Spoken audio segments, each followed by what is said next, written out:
possibility of Ben and Lindsay ending up together.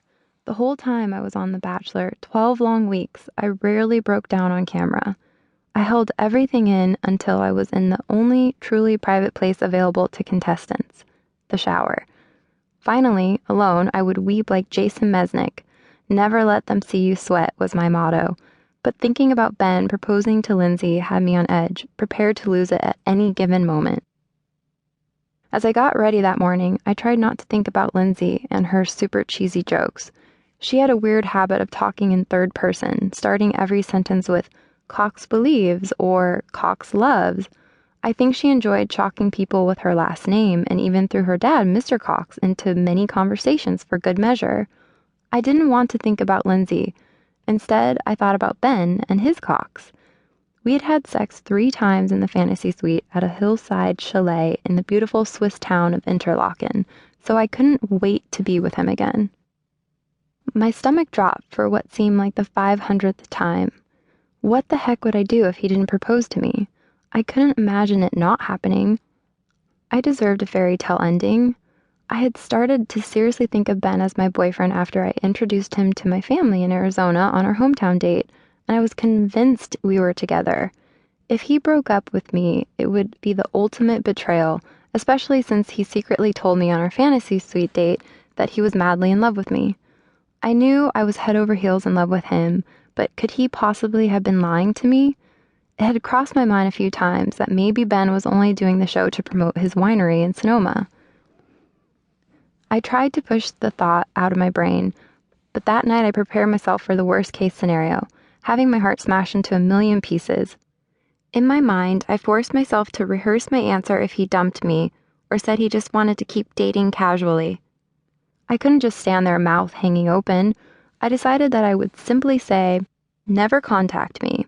Then I'd walk off in silence and completely ignore him. The uncertainty of what was going to happen kept me up all night. I tossed and turned, only getting a measly few hours of sleep. I didn't want to be out of it or groggy on the potential day of my very public engagement, but I just couldn't fall asleep. Honestly, I probably could have taken horse tranquilizers and it wouldn't have affected me. Though my eyes were burning from a restless night, when the camera swooped in at 6 a.m. to film me getting out of bed, I was wide awake and already pumping with adrenaline. Luckily, I was warned about the ambush, so I borrowed a floral, booby revealing nightie since I usually wear old t-shirts and sweats to bed. A few minutes before the crew came in, I sprang out of bed, brushed my teeth and hair, and splashed cold water on my face. I'd wish I had had an ice cube to rub all over my face. It's the oldest trick in the book on modeling shoots to not look puffy and like you just woke up. Then I crawled back into bed and waited for everyone to come in and surprise me.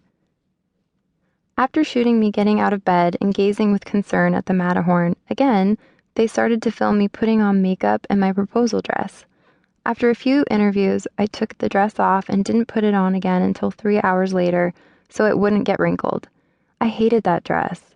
I had picked it out 3 days earlier with the fabulous Carrie Fettman, stylist for The Bachelor. Both Lindsay and I had to choose from the same 8 dresses. I was so disappointed. I thought I'd be wowed. Instead, as I walked around reviewing my choices, I thought, is this it? This can't be it. I knew immediately that Lindsay would pick the really girly, poofy, navy blue tube dress with feathers. I ended up with a black dress with sequins, long black gloves, and a white cape. Yes, a white cape.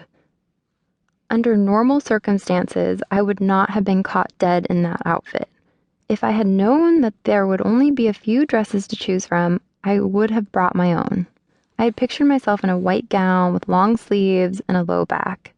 I never would have dreamed of getting engaged in this. Come on, black leather gloves?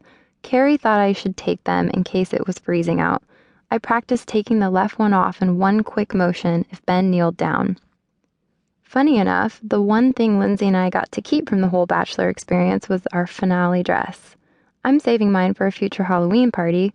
She sold hers and gave the money to an animal shelter charity. So I thought the dress was an epic fail. But should all go according to plan, my ring would be gorgeous. My handler told jeweler to the stars, Neil Lane, exactly what I liked. Cushion cut with a pave setting. Also, like a gift from